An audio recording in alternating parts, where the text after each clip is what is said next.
Good afternoon, everyone. Thanks for joining us. We'll go ahead and get started with Coach Hodge. Reminder to use the raised hand feature to ask a question, and then we'll go ahead and get started. Yeah, let's fire away.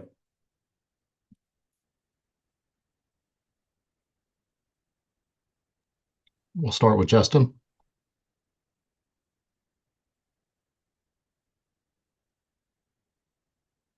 You're muted. Oh, There you yep, yeah. Sorry about that, Coach. Hey, can you hear me? Yeah. Okay, great. Hey, I'm shoot, my screen's all screwed up here. Okay, I'm kind of interested in your take here. Thinking back to when when you were first your introductory press conference, and you talked about how over the X number of years, the Big 12 had been this defensive dominated conference. And I kind of look at it this year and I see, Houston's obviously up there, highly ranked, and they do it with defense, and yet they still gave up 90 points the other night. Iowa State, very, very good defensive team, and they're right up there. But then, you kind of look at the other side of it and you see, Arizona's averaging 90 points a game, and there's a lot of other teams in the Big 12 averaging over 80. And I'm just kind of wondering, is this kind of a unique year in the Big 12, and is it tough on you defensive guys? Yeah, I mean, I think again, the skill, the skill level of players today, and then the ability to shoot the ball from multiple positions, is challenging, on defenses. And then particular uh when you don't have a lot of collective experience or you have a lot of turnover on rosters, that roster continuity and the ability to make adjustments throughout games, you're kind of strained a little bit uh, because you just don't have enough. You're still trying to get the baseline, defensively of what you're trying to do. But on the other side of it, if you look at the teams that are top of the Big 12, again, Arizona is, third in adjusted defensively in the country. Iowa State's right up there. Houston's right up there. So some of it is still, remains very similar that, the best defensive teams, have the best chance to win this league. And that obviously kind of sets up to, this matchup with K-State. They've got the leading scorer in the conference. What are you seeing with Haggerty? And obviously, K-State's a team that did very well at the beginning of the year, and it seems like they kind of thrive on offense. Yeah, played against PJ the last 2 years. His first year he was at Tulsa, which was in our league, and then last year, there at Memphis, and he's an incredible individual talent. Does such a good job of drawing fouls, and they do a good job of putting the ball in his hands in space, and he's got shooting around him, and he's an extremely he's an extremely tough cover. Has great touch in the mid range, and again, just puts so much pressure on your defense. You got to have really good discipline at the end of the play to make sure you're showing your hands and not picking up any cheap fouls. And then they've battled some injuries as of late, and that's distorted their team a little bit. So they're still kind of trying to, find themselves with the adjustments in their rosters, but still a very dangerous offensive team. Again, led by him.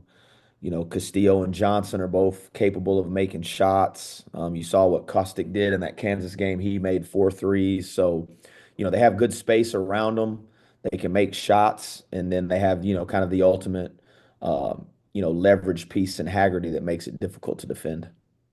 Does he become? I mean, obviously he's a focus, but is it almost a situation where you don't want the other four guys to beat you? Is if that makes sense at all? Yeah, I think that's the question you got to decide going into it, because he is a good facilitator and he is a good passer. He has one of the best assist rates in the country, and he's grown in that area. So again, do you give him all your attention and then that kind of, opens up the game for those other guys and it gets everybody involved? Or do you try to say, hey, like, let's see if this one player can beat us, but he has the capability of doing that, not only with his scoring, but if he starts putting, fouls on your better players, Yeah.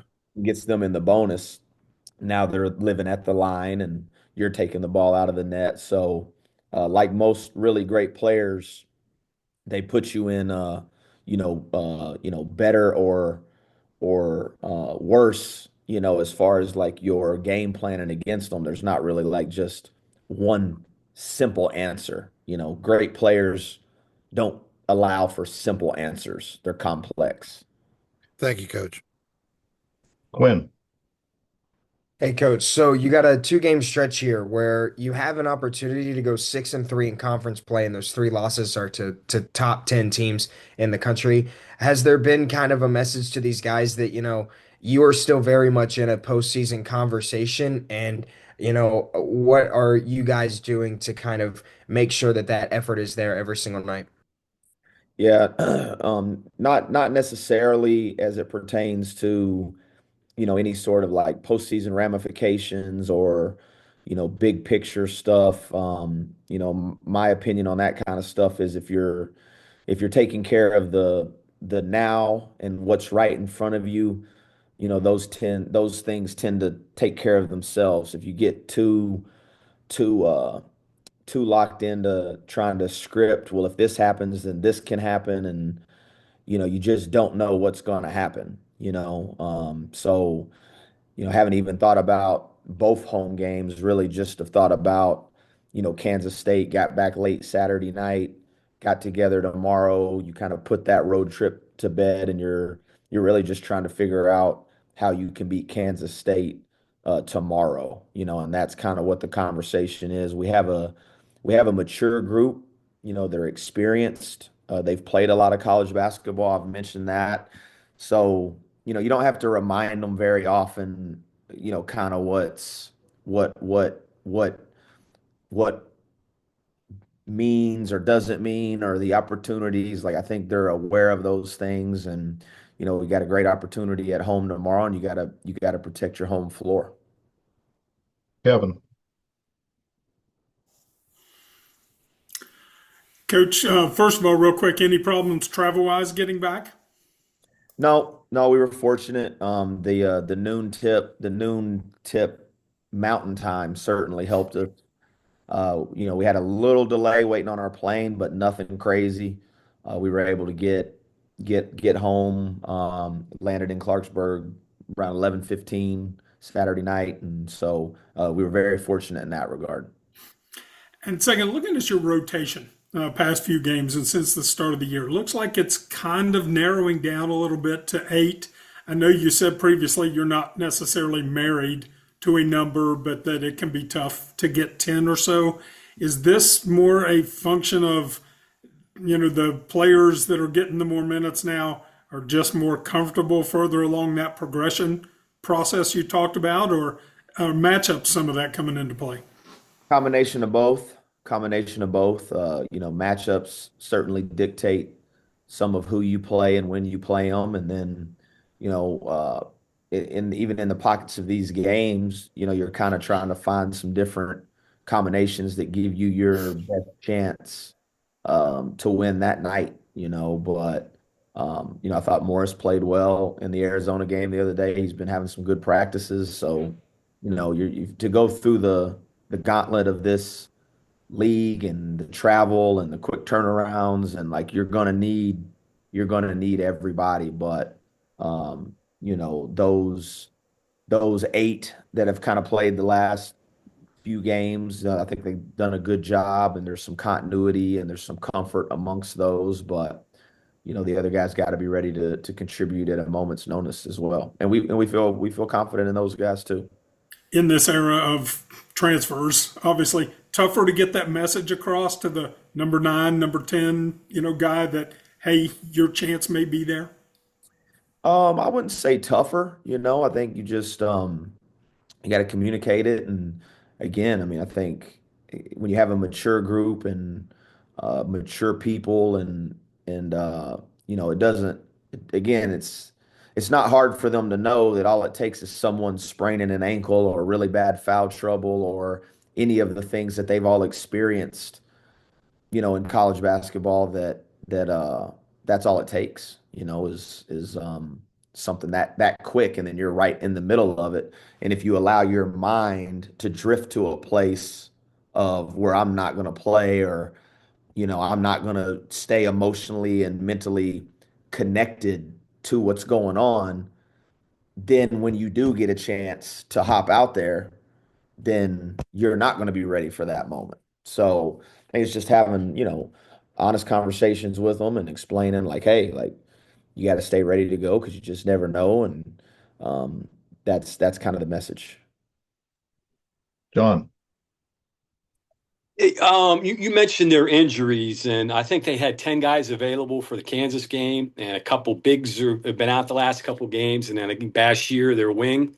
Does that affect how you approach preparing for them and how you ultimately choose to attack them?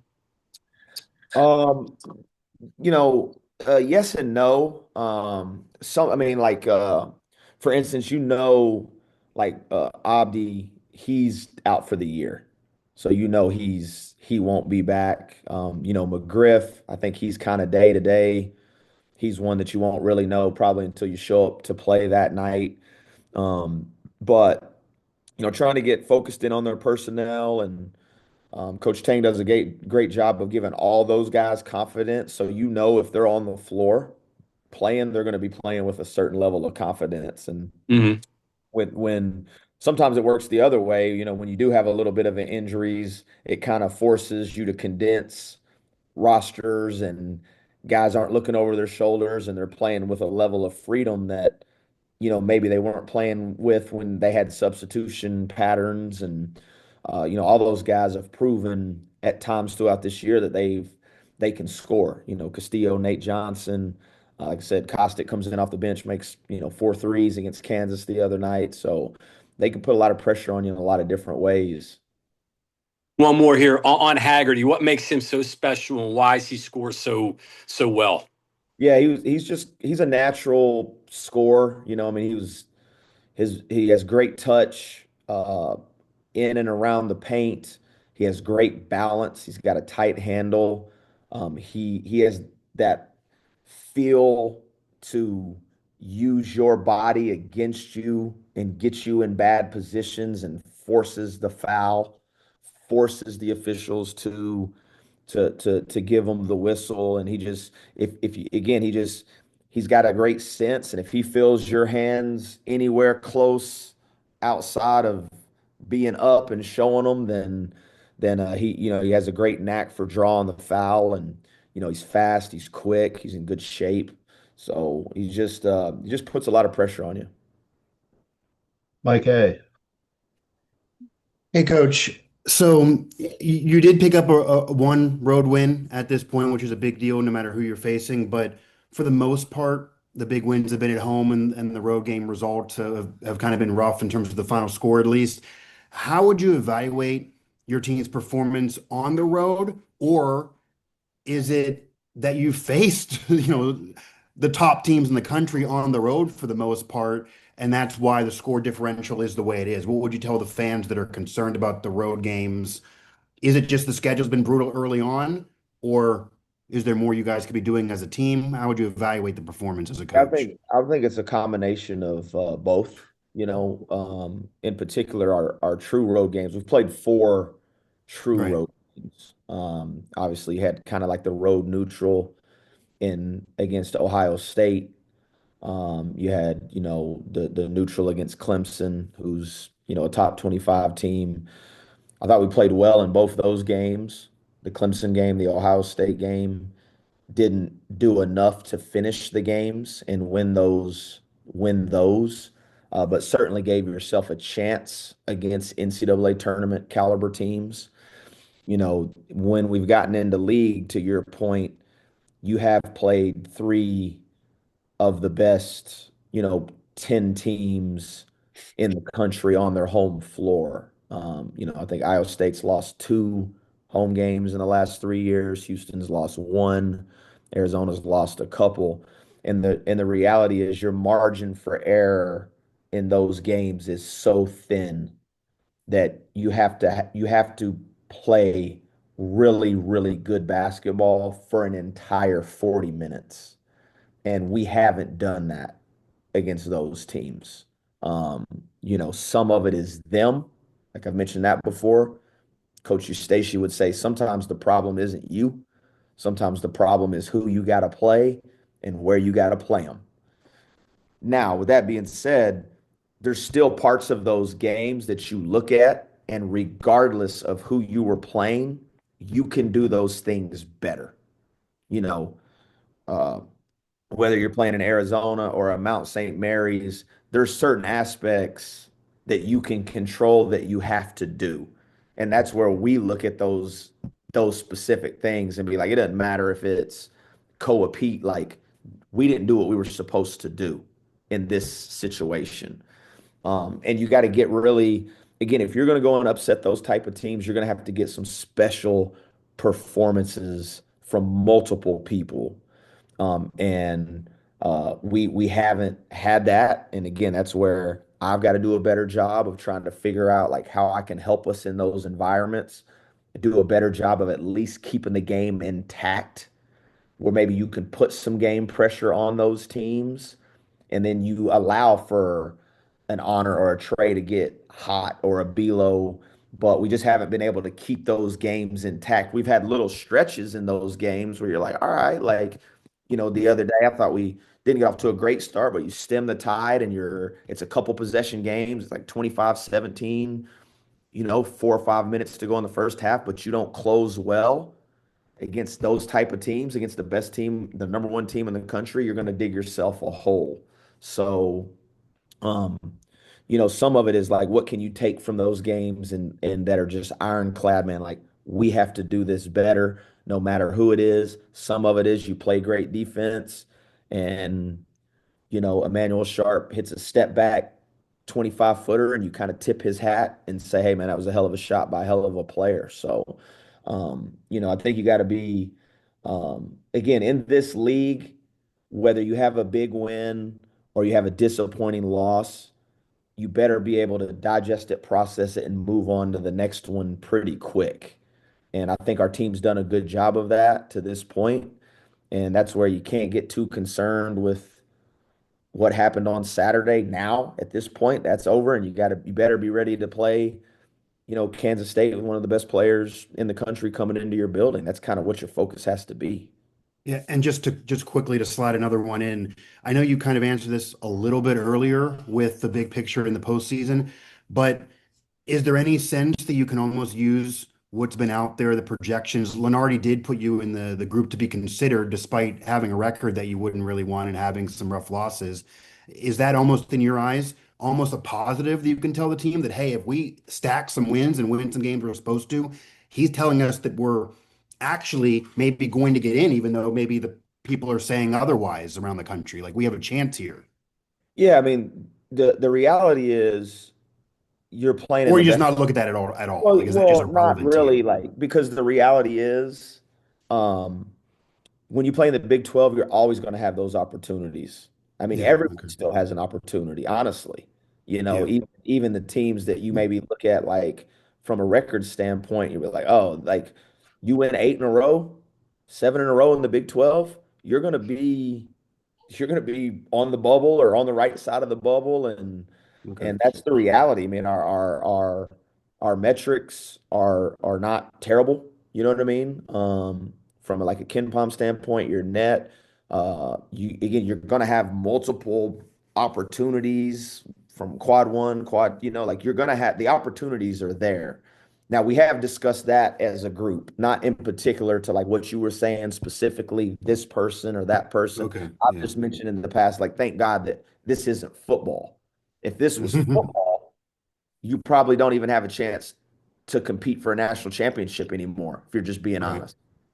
Basketball affords a lot of opportunities, Yeah. and nothing's really final until it becomes painfully evident that it's done. And then even then, you still got the Big 12 tournament, which you could say like, well, maybe it doesn't.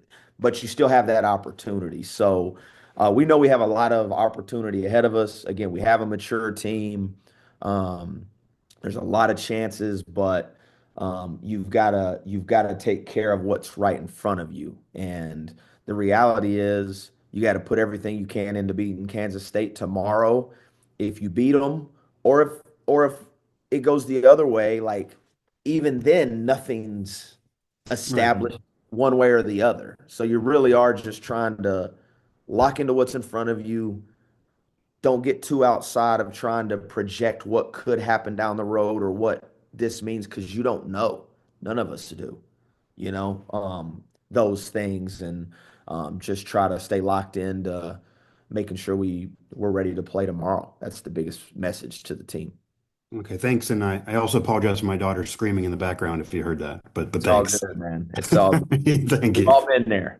Yeah. Let's go to Bob. Yeah, Coach, you mentioned Larry Eustace's comments quite a bit recently about not what you do, but who you play maybe and where you play them.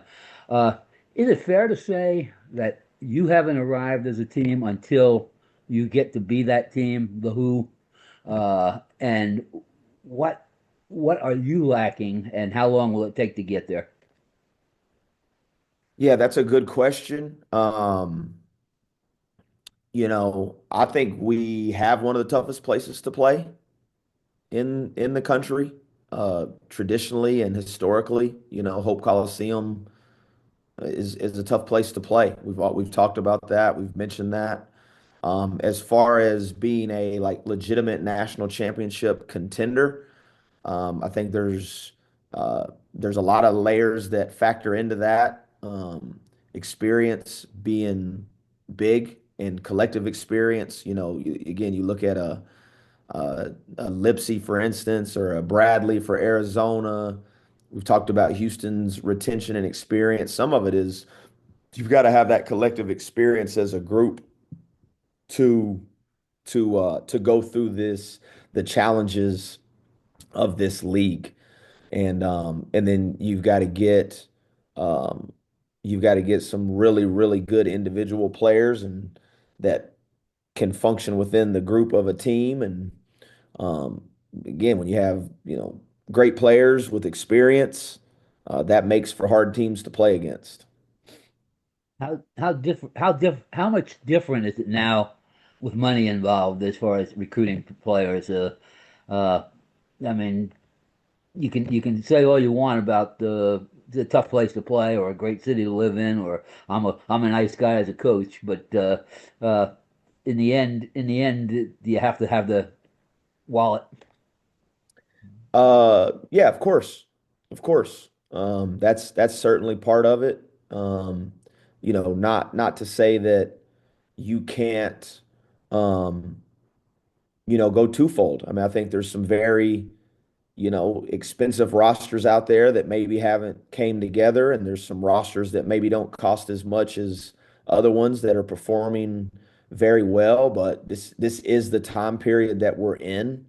If you look at professional sports, there's a reason why the Yankees and the Dodgers are typically flirting with, World Series. Maybe the Dodgers, maybe not so much the Yankees as of recent, but the Dodgers. And again, that's not to say that you won't have a smaller market team hop up there like the Tampa Bay Rays or the Seattle Mariners last year. But typically, if yeah, the best resourced teams are going to have the best opportunity, and that's certainly part of it. But with that being said, you still got to make very good decisions, when you're evaluating who you want to be part of your programs. Thanks. Greg. Yep. Ross, in regards to tomorrow with the style that K-State plays, are you comfortable playing a game in the 80s or are you still better suited for high 60s, low 70s? Yeah, I think more so than the actual number specifically when you look at like 80s and 70s. I think if you're just like we need to be efficient offensively, you know, regardless of um, the raw number. I mean, I think you look at our Arizona State game. I don't remember what the final score was, 75 to 63, but we were incredibly efficient points per possession, and we were able to hold them under a point per possession, which is what you want to do. Um, Again, I don't think it's to our benefit to get into like a up and down, high possession, high scoring game with a team like Kansas State. I feel like that's when they're at their best. But we've also got to be able to take advantages when we do have opportunities in transition. We need to be opportunistic and can't turn it into just a complete half court game only because it's hard to score in a half court, So we need to be efficient offensively. That certainly helps your defense get back, keep the ball out of the paint, keep them off the foul line, keep Haggerty off the foul line, and then that allows us to play with some flow offensively. Mike C. Hey Ross, how are you? I'm good, man. How about yourself? I'm great, thanks. The challenges of playing on the road, I absolutely understand. It also makes the home games probably that much more important too, and you're going to see good teams at home too. Is that maybe overlooked a little bit? Like, yeah, there's a pressure, I guess, of all playing on the road because it's you against so many others. But I think there's pressure at home too because you really got to get those. And the other team, I mean, there's been I think 7 of the teams have 2 wins on the road already in the conference too. So seeing they're equipped to come on the road, and I just wonder what that amplifies as far as what you need to get out of home games too. Yeah, you got to protect home floor. There certainly has to be a certain level of like urgency to protecting that because it is hard to win on the road. It's hard to win on the road, in this league in particular, especially with again, you look at like the kind of the start we had. Your 3 of your first 4 road games are against top 10 teams in the country, and so there needs to be definitely a heightened sense of awareness. To protecting home court. It's a big deal. You got to take pride in it. But like I told our guys, it doesn't happen just because you want it to happen, and it's not going to happen. Like there can't be a just because we've been good at home up to this point doesn't guarantee that you're going to win tomorrow. Like you have to go do it. Nothing happens because you think it's going to happen or because maybe even you want it to happen. You got to make it happen. And we're going to have to do that tomorrow. Be a great challenge, but you got to protect home floor. And I was looking at your schedules at North Texas. Maybe once a year, do you have back-to-back road games to stay on the road, or was this a first for you last week? Um, no, first in my career. No, as a head coach. Like I think I'm looking at it. I'm not having it in front of me. Maybe ECU, Charlotte, and then South Florida. I'm trying to think of who else. But like, have you stayed on the road to play back-to-back? Yeah, you didn't do it as much when we went, and again, like, yeah, when I was a head coach and we went to the American, you got to kind of like more this type of, it wasn't travel partners. When we were in Conference USA before that, even though I wasn't the head coach, pretty much every road trip was a travel partner type of game. So, but the length of this one, the only one I can think of is like the one you mentioned last year. We played South Florida on a Sunday and then didn't play Florida Atlantic till Thursday. But we got to hang out in Boca Raton for like 6 days in the middle of February. So there was worse Okay. things. It's Yeah. kind of like hanging out in Tempe and Tucson, Arizona, Yeah. when it's 70 degrees there. And it's probably not a bad time to get a little sunshine. And then last one, just with Honor the past couple of games, it's kind of interesting to watch defenses work with him and him try to work for his shots and get him. But you also have Trayson who's playing really well too, which is, I mean, expected eventually, but it's kind of a new thing for Honor too. Just what are you watching and talking him through as far as how he is handling defenses, teammates, and his shots right now? Yeah, just keep making the simple play. Don't press. Let the game come to you. Don't feel like you've got to force the issue. It's a long game. The game always opens up for good players. And don't feel like you got to press to get the look. And then when you get a good clean look, you kind of press and rush it just a little bit because you're anticipating like, man, maybe I won't get another one, so I need to make this one. But again, in the Arizona State game, I thought he did a good job of, they were kind of putting two on the ball against him in ball screen coverages, and he's done a good job of being a facilitator in that range, and made the big shot before at the end of the first half, and just gotta stay aggressive and keep making simple plays, and let the game come to you while being aggressive, and don't press, and it can be frustrating at time when you're just getting face guarded all over the floor, but that's where, trusting his teammates and allowing that to open up other things for other guys has been a big part of our growth as a team. And you get in that situation where you got to pick a little poison here and there, and take what the defense is willing to give you. It's almost 1 o'clock. Coach has to head to practice. We'll go the last one to Justin. Hey, Coach. Yeah, just real quick. I was thinking about the Jackson Fields, and obviously, once he came back, his numbers were minutes wise were kind of going up, and then once the Big 12 started, minute wise come down, and he hasn't played the last couple of games. Do you just need to see more from him in practice, or is there anything wrong there with Jackson?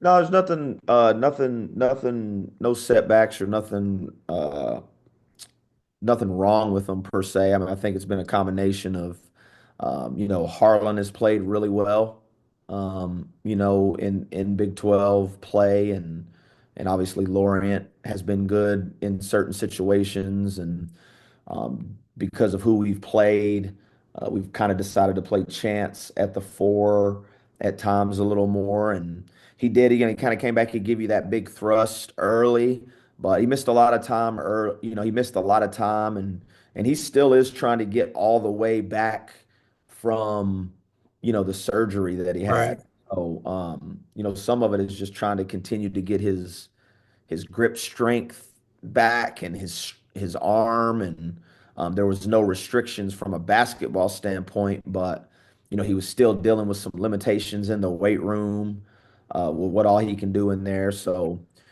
just trying to work him, back into it while being mindful, that he probably is at the threshold of, you know, playing in too many games to receive a medical red shirt.